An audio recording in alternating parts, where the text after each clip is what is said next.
느부갓네살 왕이 자신의 꿈에 대해서 이야기하지 못하고 해석을 하지 못하자 바벨론의 모든 지혜자들을 죽이라고 명령을 했습니다. 다니엘과 그 친구들 역시도 죽임을 당하게 놓인 상황 가운데에서 다니엘이 그 근위대장 아리옥에게 말을 했고 왕에게 찾아가서 사형 집행을 좀 잠시 멈춰달라고 이야기합니다.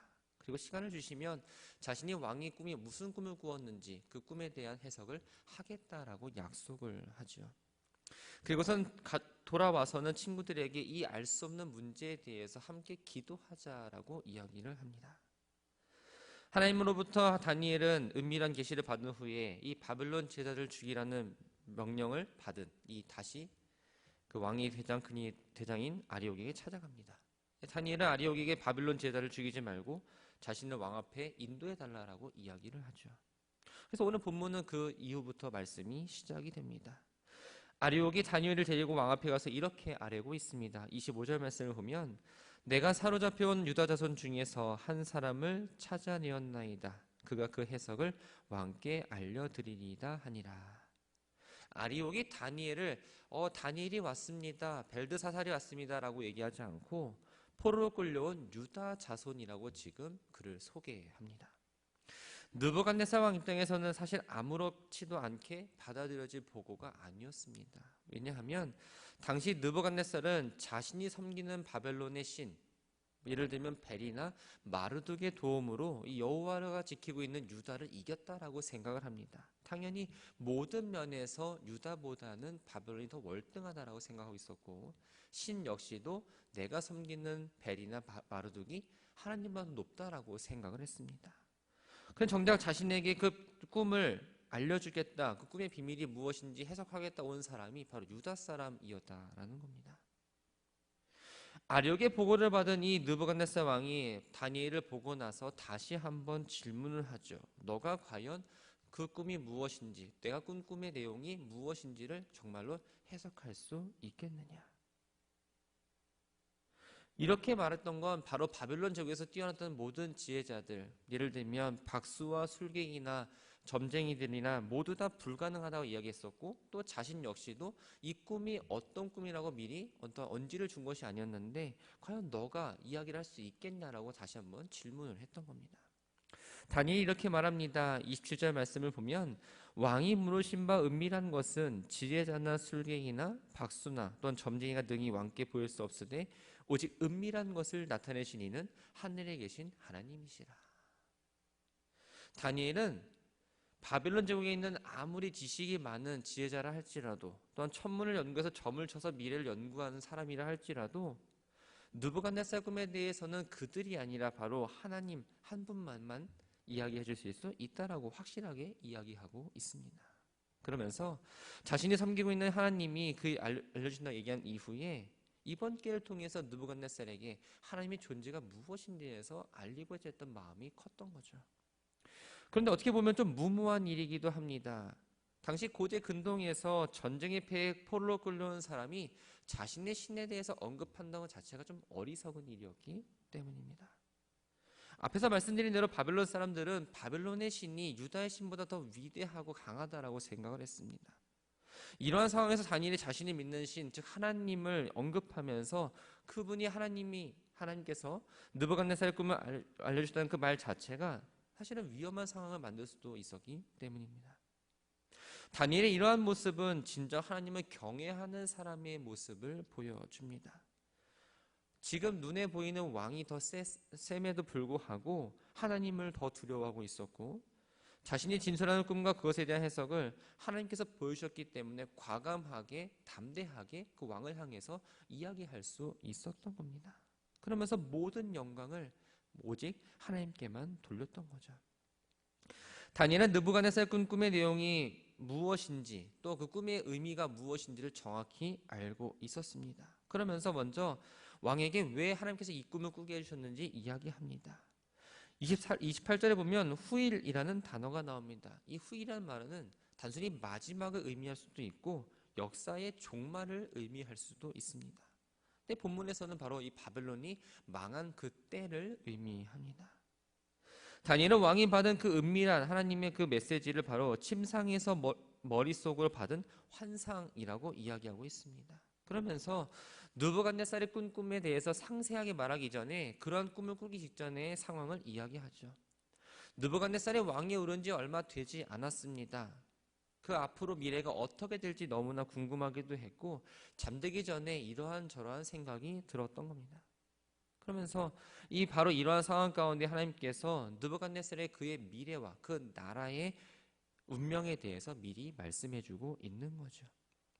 다니엘은 하나님이 보여주신 은밀한 것을 왕에게 알려주시면서 한 가지 사실을 명백하게 이야기하고 있습니다.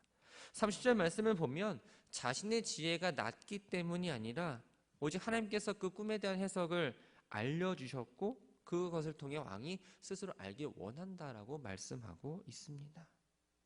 왕은 자신이 이었던 꿈을 기억한다 할지라도 그 해석을 듣지 않으면 그 꿈이 무엇을 의미하는지를 몰랐기 때문에 당연히 다니엘의 말에 귀를 기울일 수밖에 없었습니다. 31절부터 35절까지 말씀을 보면 느부갓네살이 밝히지 않았던 그 꿈의 내용에 대해서 다니엘이 정확하게 이야기합니다. 꿈의 내용은 두 가지의 환상으로 이루어져 있습니다. 첫 번째 꿈은 31절에서 왕이 한 큰 신상을 보았나이다 라고 말씀을 시작하고 있고 두 번째 꿈은 34절에서 왕이 보신즉이라는 말로 시작을 합니다. 첫 번째 꿈을 보면 여러 금속과 진흥으로 이루어진 큰 신상이 하나 등장합니다.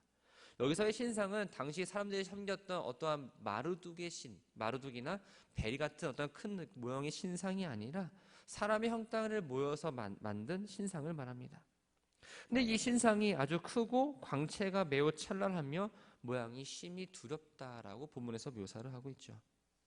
신상을 구성하는 금속들의 순서를 보면 가치가 가장 높은 것에서부터 낮은 것으로 시작을 합니다.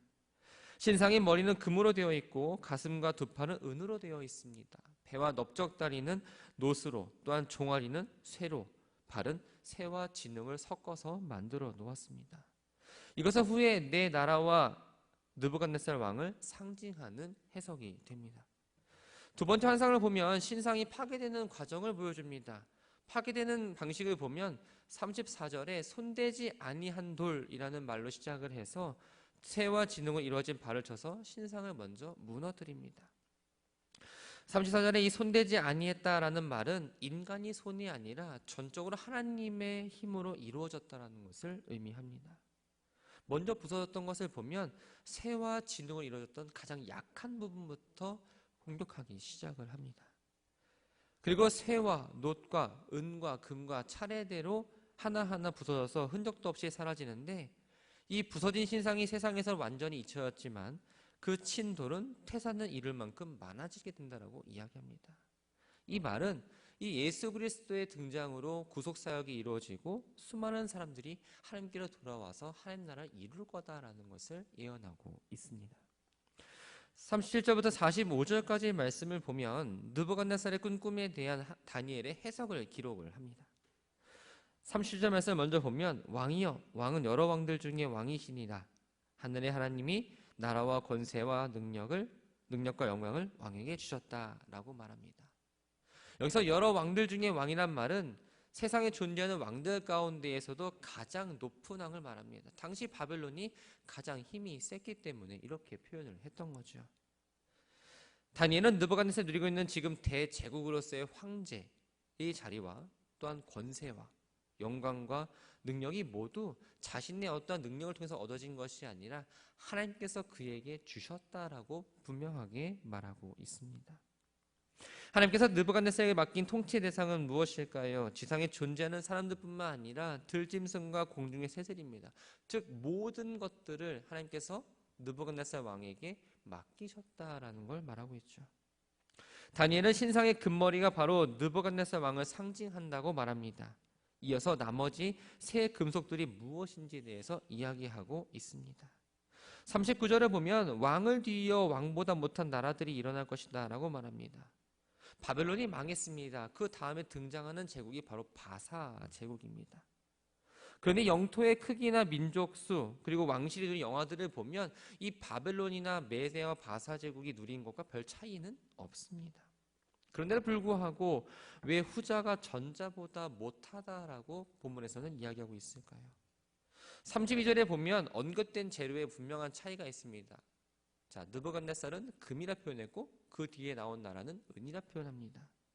학자들은 이 금과 은의 차이를 바로 도덕성과 통합성의 차이로 보았습니다. 메대와 그 뒤에 나오는 헬라 제국과 그 뒤에 나오는 이 로마 제국은 외형적으로 봤을 때는 바벨론보다 못하지 않았습니다. 그런데 그 나라들이 후대로 갈수록 보면 내적인 통일성을 이루지 못했다라는 겁니다. 그래서 세 번째 대신된 녹 같은 나라 역시 이 알렉산더 왕이 세운 헬라 제국을 말합니다. 이 나라의 특징은 바로 온 세계를 다스린다라는 의미입니다. 이 말은 바로 넓은 영토를 갖고 그들을 통치한다는 걸 의미합니다. 근데 이 나라에 대해서는 그 뒤에 별다른 언급이 나오지 않습니다. 실제로 알렉산더는 이 헬라 제국을 세우고 나서 10년도 안 된 사이에 엄청나게 큰 영토를 차지합니다. 그러나 그 이후에는 별다르게 헬라 제국에 대해서 주목할 만한 게 없다라는 거죠. 삽시대에 등장하는 이 네 번째 나라는 바로 로마를 의미합니다. 이 나라의 특징은 강한 힘과 파괴적인 성향을 갖고 있다라고 본문에서 기록합니다. 부서뜨리고 찢을 것이다 라는 말은 이 군대를 통해서 다른 나라들을 정복한다는 것을 말하고 아주 잔인하고 무자비했던 이 로마 제국의 특징을 잘 설명해주고 있습니다. 41절을 보면 이 로마 제국의 두 번째 특징을 이야기합니다. 신상에서 넷째 나라에 해당하는 부분이 종아리와 발과 발가락으로 여러 부분으로 구성되어 있다라고 표현하고 있습니다. 그리고 그분들의 재료가 뭐 쇠 하나, 은 하나가 아니라 쇠와 진흙으로 나누어져 있다라고 이야기하죠. 다니엘은 이것을 통해서 세 가지 사실을 말하고 있습니다. 첫 번째는 쇠와 진흙은 성질이 다릅니다. 진흙과 쇠가 일시적으로 뭉쳐 있을 수는 있지만 결국 하나가 되지 못한다라는 걸 말하고 있습니다. 또 발과 발가락에 해당하는 세상 모든 나라들은 하나가 되지 못하고 늘 분열과 경쟁과 반목을 거듭한다라고 이야기합니다. 두 번째는 이 로마 제국이 분열한 나라들 가운데에서는 일부는 강한 나라가 있고 일부는 또 약소한 나라가 있다라는 것을 표현합니다. 세 번째는 이 나라가 인종들이 혼합되어 있기 때문에 국민들이 서로가 하나가 되지 못하고 서로 분열하고 결국은 내적인 분열로 이루어질 거라는 것을 이야기하고 있습니다. 44절과 45절은 이 네 가지 금소로 된 신상이 없어지고 새로 세워질 하나님의 나라에 대해서 이야기합니다. 44절 말씀을 보면 하나님이 세우신 나라의 특징이 나옵니다. 먼저 사람이 아니라 하나님께서 그 나라를 세우신다라는 겁니다. 두 번째는 이 나라는 다른 백성이 아니라 하나님의 백성이 하나님께 택하신 백성이 그 나라로 돌아간다는 걸 의미합니다. 세 번째는 내 왕 또는 내 나라들을 멸망시키는 것은 손대지 않은 돌, 즉 예수 그리스도라는 사실을 이야기해주고 있습니다. 그리고 마지막으로는 내 왕 또는 내 나라들 이후에 세워진 나라는 결코 멸망하지 않는다라고 이야기합니다. 44절에서 이미 꿈에 대한 해석이 끝났습니다. 그러면 45절에서 한 가지 더 말씀해주고 있지요. 손대지 아니한 돌이 산에서 나와서 쇠와 녹과 진흙과 은과 금을 부서뜨린 것을 왕께서 보신 것은 크신 하나님이 장래일을 왕께 알게 하신 것이라. 꿈 내용을 왕에게 준 이유는 장래일을 하나님께서 알려주기 위해서입니다. 그래서 장래인이란 말은 바로 그토록 자랑스러워하던 그 나라, 이 바벨론이 결국은 멸망하게 될 거라는 사실을 이야기하고 있죠. 다니엘의 해석은 느부갓네살이 통치하는 이 바벨론의 번영을 이야기한 것뿐만 아니라 분명 멸망까지도 이야기를 했습니다. 그럼에도 불구하고 왕은 아주 놀라운 반응을 보입니다. 먼저 왕이 다니엘에게 절하고 그에게 명예해서 예물과 향품을 그에게 줍니다. 그리고 다니엘을 향해서 꿈의 내용을 알게 해주신 하나님께 감사의 고백을 하죠. 그런데 여기서 중요한 것은 다니엘이 여호와 하나님을 유일한 신으로 고백하고 나의 하나님이라고 고백하지는 않았습니다. 그의 신에 관해서 여호와 하나님을 자신들이 알고 있는 신 가운데 하나로 인정했을 뿐이지 그 하나님을 나의 하나님이라고 말하지는 않았다라는 겁니다.